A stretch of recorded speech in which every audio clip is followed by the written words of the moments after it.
Hi, everybody. Today is Friday, December 20th, and Professor Jeffrey Sachs is back with us. Welcome back, Professor. Thank you. Good to be with you. Appreciate it. Let's get started with the assassination of a Russian general.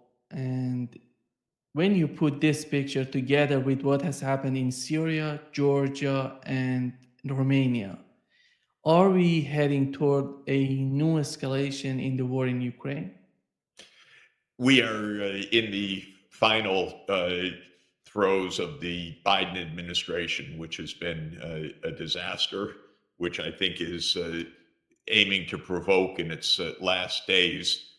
I hope that when Donald Trump comes to office, he's going to do something very different. But I do think that these events are linked. There's a kind of recklessness underway in all of the places you mentioned in Georgia, absolutely crude attempt by the West to have another color revolution. It's failing, but it's very crude. We're seeing this in Romania with the cancellation of elections, this political assassination in Russia is part of an assassination spree that the Western intelligence agencies have been on for months. And of course, it's extraordinarily reckless and dangerous. And of course, to top it all off, Biden's, or whoever did it in the US, because we'd never hear from Biden anymore, but the Biden administration's approval of long-range strikes of attack and missiles in Russia, completely reckless, meaningless militarily, geopolitically, absolutely awful and irresponsible of a failed administration that's been voted out of office and will be leaving in a few weeks. So I do think that this kind of lawlessness and recklessness is a bit of an end game. People are concerned about the use of dirty bombs, tactical nuclear bombs, before Joe Biden leaving office in Washington. Is that a concern for you? Everything's a concern. I don't think that this outgoing group is so completely reckless as to do something like that, but sometimes I'm surprised. So I don't believe that the US would cross that threshold. I am counting the days for this administration to be out of office, though, that's for sure. I think it has been absolutely a disaster. It has been a complete failure from the point of view of always favoring war and escalation rather than diplomacy. And that is getting us nowhere except closer to the brink of nuclear war.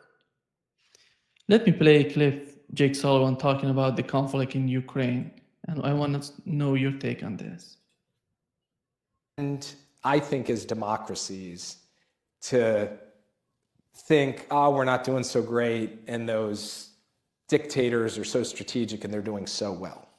If I had told you 3 years ago that Joe Biden was going to announce a special military operation to take Ottawa in a week, and 3 years later he was in the wheat fields of Manitoba, losing thousands of soldiers a month, with inflation over 10% and interest rates in America over 20%, 600,000 Americans either dead or wounded, and we're inching out little Canadian town by little Canadian town. Because this is the Trump plan, by the way. I don't know if you know. Yeah.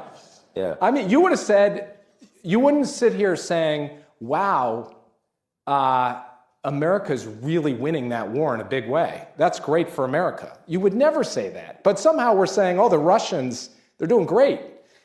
They are not doing great. They set out on a strategic objective of taking the capital, Kyiv, wiping Ukraine as we know it off the map. Maybe not literally wiping the country off the map, but wiping regime. a democratic, Taking the regime out. independent, Western-oriented Ukraine. Gone. It would be a vassal state to Russia. Yep. And they have failed in that, and they will fail in that. How do you understand it? That we have to give great thanks that he will be gone soon from office. He's a person of complete irresponsibility, and what he says is really especially disturbing for me because I spoke with him at the end of 2021, where he said, "Don't worry, Mr. Sachs, there won't be a war. Don't worry. NATO's not going to enlarge." I said, "Well, if NATO's not going to enlarge, why don't you say so and avert this war?" "Oh, don't worry. We're going to do diplomacy." And now there are perhaps 600 or 700,000 Ukrainians dead, and he's chortling on about how wonderful everything is. He's been a complete disaster. But you see, he thinks this is all a game. Yes, let's laugh. It's a joke. We don't count the dead. We don't count the fact that diplomacy was utterly neglected on his watch. That he did not have the wherewithal to say, let's avoid this war because it's based on a U.S. provocation that he played a role in his own career in an earlier vintage when he was the national security advisor for Biden as vice president in 2014 and participated in the coup that overthrew Yanukovych. So Sullivan has just been absolutely terrible. He does not see the tragedy of what has happened, the bloodshed that has happened on his watch. His narrative is completely phony, as he certainly knows, because the truth, as everybody understands, is that in February 2022, Russia's aim was to bring Ukraine to the negotiating table and to negotiate an arrangement in which NATO enlargement would stop. That happened within days of the opening of the special military operation. Zelensky said, okay, let's negotiate. As I think everybody understands at this point, in March 2022, within a month of the start of this special military operation, when few people had been killed, when the country was intact, when Russia had not annexed 4 oblasts of Ukraine, which happened only towards the end of 2022, they had signed a peace agreement. And then the Biden administration stopped it. That's Jake Sullivan's role. He's been a disaster. Are you concerned about the situation in the Middle East right now? It seems that in Israel, they're thinking of attacking Iran before Donald Trump takes office in Washington. It seems to me that Netanyahu right now, he feels so happy about Syria and the situation in Lebanon, Gaza, and right now the ultimate enemy is Iran. Let's attack them. Could be. I'm not privy to their decision making. The United States has backed Israel in its genocide in Gaza. It has backed Israel in its invasion of Syria. It has backed Israel in every single measure. There's a new Médecins Sans Frontières report that has just come out showing the absolutely genocidal conditions in Gaza right now, the absolute destruction of all humanitarian support for the population.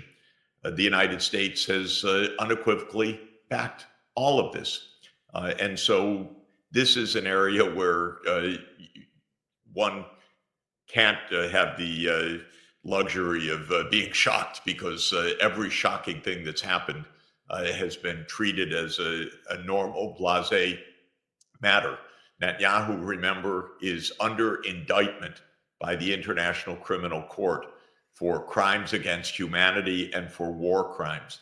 But that's just fine with the United States. He's our ally. We support him. We provide the financing. We provide the munitions. We stand with Israel. We support Israel's invasion of Syria.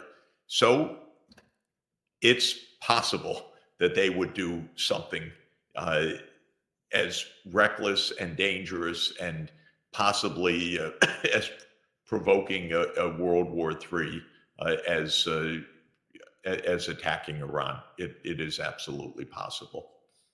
Donald Trump, in his interviews before 2024 presidential election, he has mentioned in various interviews, he said that he's not interested in any sort of war with Iran.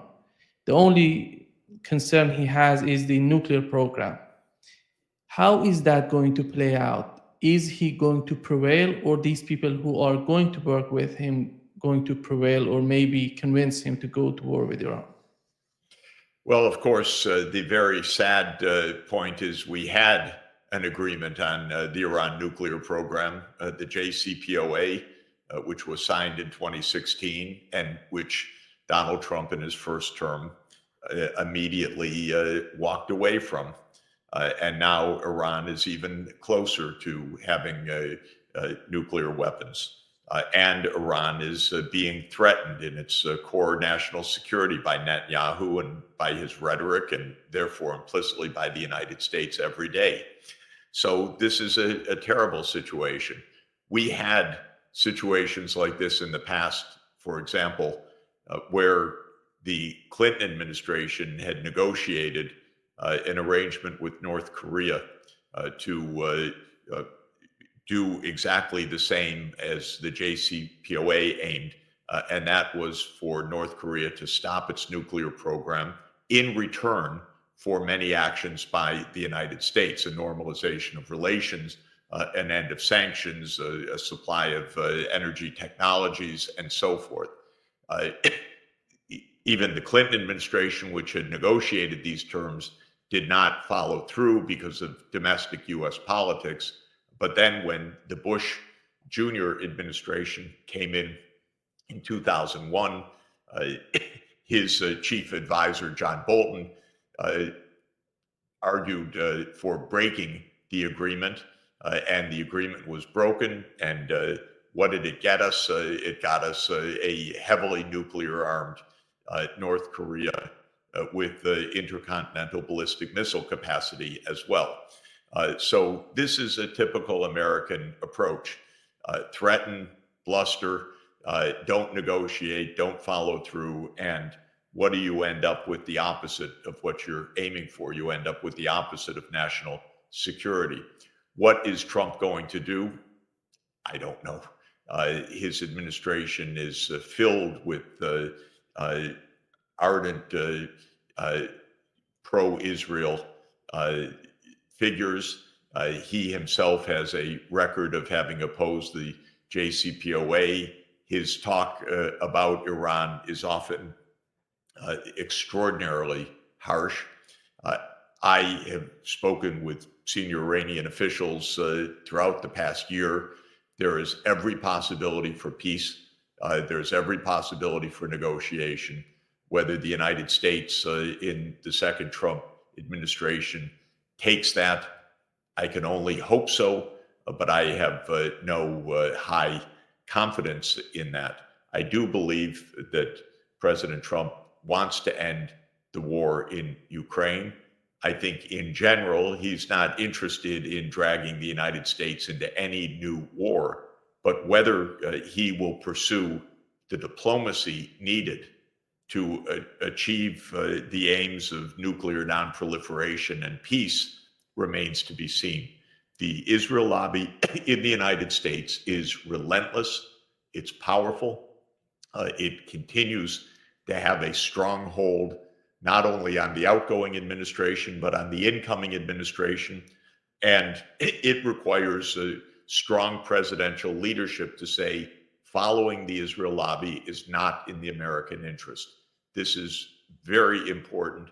It's difficult politically for a president to do, but it's a difficult job. I regard that as the responsibility of a president to protect American security. Going to war with Iran would be the opposite of protecting American security. The situation in Syria was a huge disagreement between Iran and Turkey, which are two important players in that region. Do you think the fall of Assad would bring them closer, or would they work together to bring some sort of sanity to the region and the difficulties that we're witnessing right now? I think Syria will continue to be a killing field. It will continue to be a battleground.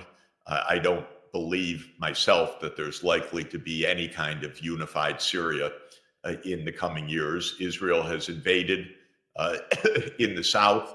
The United States backs Kurds in the northeast.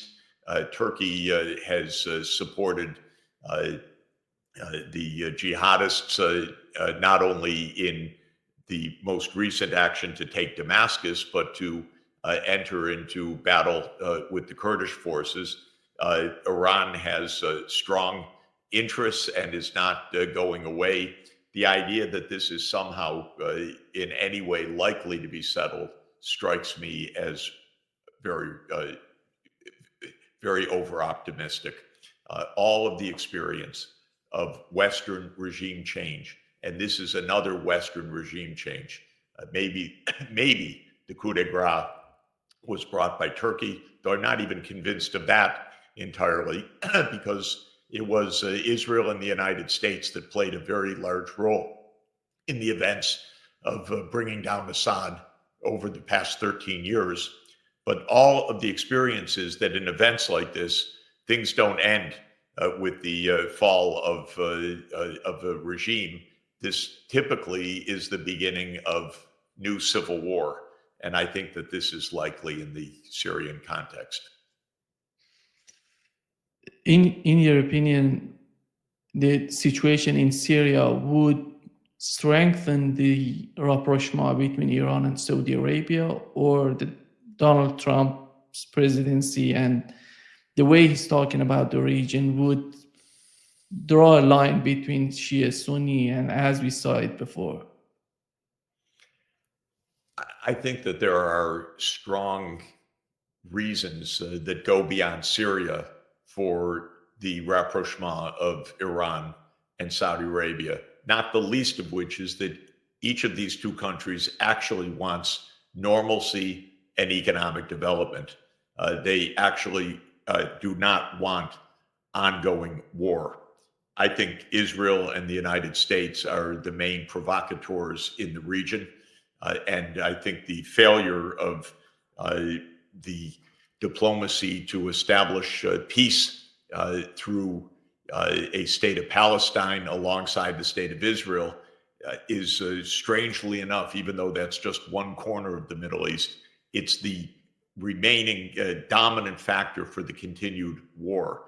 And the reason is that Israel remains on a rampage throughout the region, in Lebanon, in Syria, in wanting war with Iran, of course, its genocidal actions in Gaza, in its immediate determination, it seems, to annex the West Bank.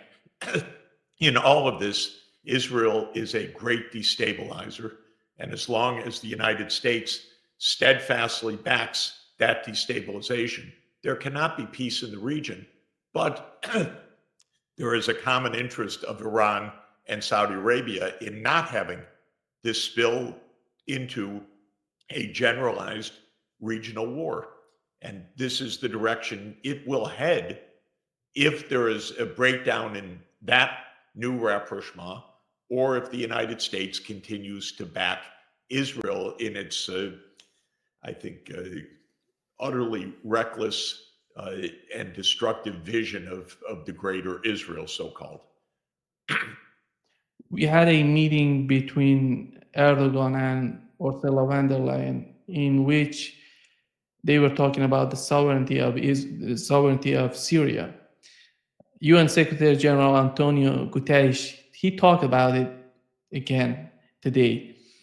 Do you see that we are heading towards some sort of political confrontation between Turkey and Israel, or maybe the United States? Because as you mentioned, there is a conflict with the Kurds in Syria between the United States and Turkey. How is that going to play out between Turkey and Israel? Everything is possible right now in the Middle East. Israel wants wider war. It wants to pull Trump into a wider war. There will be people in his government that want a wider war. There will be people that oppose it. And Netanyahu definitely is angling for a wider war. So, unfortunately, in our world, the decisions of a few people shape the fates of tens or hundreds of millions of people, or even billions of people. And that's the situation that we're in right now. Nobody gets to vote on this. This is a decision of a few people, and they do not behave well very often. So, of course, there could be war between Turkish-backed forces and the United States. There could be easily war between Turkish-backed forces and Israel. That would bring a wider war. There could be a new war with Iran. We don't have clarity on this. The Israel lobby in the United States has been so dominant and so reckless, and Netanyahu is absolutely so profoundly irresponsible, and his government is perhaps even worse than Netanyahu, though that's a little hard to say. But this is a completely extremist government that is absolutely aiming for a wider war. So I'm hoping that sanity prevails, but I'm not counting on it. As we talk about all of these conflicts in Syria, Lebanon, with Iran, and we know that the situation in Gaza, in Palestine, in the West Bank is so dire right now. In your opinion, what would be the proper solution for the conflict in Gaza, in the West Bank?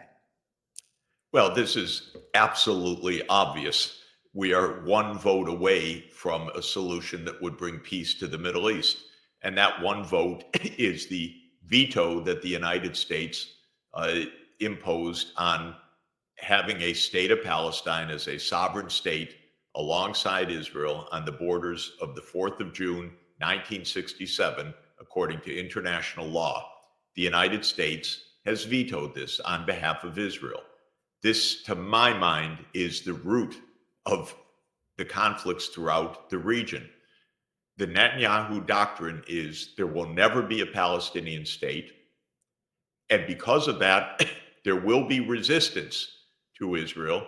And because of that, Israel must be at war with every government in the region that supports the Palestinian cause.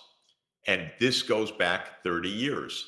And Israel has provoked wars all over the region to try to replace regimes that are behind Palestine and behind Hamas and Hezbollah, who fight for Palestine. And so rather than having peace, we have war. And the United States has gone to war on Israel's behalf repeatedly, to the great detriment of the world, to the great detriment of the United States, and to the great detriment, in my view, of Israel's long-term security as well. In the meantime, the Palestinians are suffering a genocide right now. And I think the International Court of Justice is likely to make an official judicial finding of that when it rules on the application filed by South Africa about Israel's alleged violation of the Genocide Convention. We could have peace straightforwardly. Two states. By the way, the UN General Assembly voted again as it does repeatedly, for Palestinian political self-determination. This time the vote was 172 countries in favor and 7 countries against. Those 7 countries are Israel, the United States, Nauru, 12,000 people, Micronesia, Papua New Guinea, Argentina, and Paraguay. That's it, 7 countries. They constitute 5% of the world's population. 91% of the world's population voted for Palestinian political self-determination. This is the overwhelming consensus of the world community. It is right now vetoed by the United States. This is the basic choice. Do we have peace or do we have expanding war? And the hold of the Israel lobby on American politics has been so strong that the choice has been expanding war in Lebanon, in Syria, in Iraq, in Sudan, in Somalia, in Libya, and if Netanyahu gets his way, in Iran. Just to wrap up this session, Professor Sachs, when we look at the bigger picture of what's going on, there were 2 important projects. We are having 2 important projects considering BRICS. One of them is Belt and Road Initiative, which Syria was part of this. It's in trouble right now. And the other one would be the North-South corridor, Russia, Azerbaijan, Iran, and then India. How do you see this bigger picture? Because if something happens between Israel and Iran and the United States and Iran, that project would be just demolished. I don't see the future for that project. And the situation with Syria is the same problem for China. How do they see, in your opinion, in Russia and China, all of these conflicts together?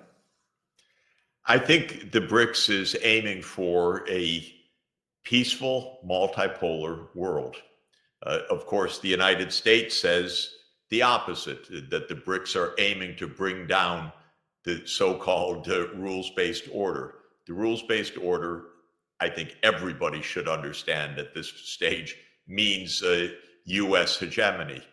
Yes, the BRICS are aiming to end the hegemony of the United States or any other country for that matter. They're aiming for a multipolar world. These are countries that are especially interested in economic development. They are developing countries. They want higher living standards. They want peace. They do not want continued wars. And that project of Belt and Road or these corridors, these are economic projects. They aren't NATO expansion. They aren't military bases. They aren't annexation. They aren't Greater Israel. These are economic projects. They make a lot of sense. I'm a very big fan of the Belt and Road Initiative because it is an initiative of connective infrastructure, roads, fast rail, power, 5G digital. These are the things that make an economy function properly. They are peaceful, they are cooperative, they bring nations together. And the things that we've been talking about before are the things that destroy nations and destroy economies. Western hegemony is, let's just say, delusional, and it was always cruel, but it is a dramatic anachronism in our time. The idea, the presumption that the United States in any way should lead the world, this place of 4.1% of the world population, 4.1%, should deem itself as the world's leader is of course an absurd delusion at this stage of world history. And yet there are people in Washington who believe in it. And as long as they believe in it, and as long as the US is investing more than $1 trillion a year in its war machine, these risks remain absolutely dramatic. Thank you so much, Professor Sachs, for being with us today. Great pleasure, as always. Happy New Year to you. Let's hope for a peaceful 2025. Exactly. Let's hope so.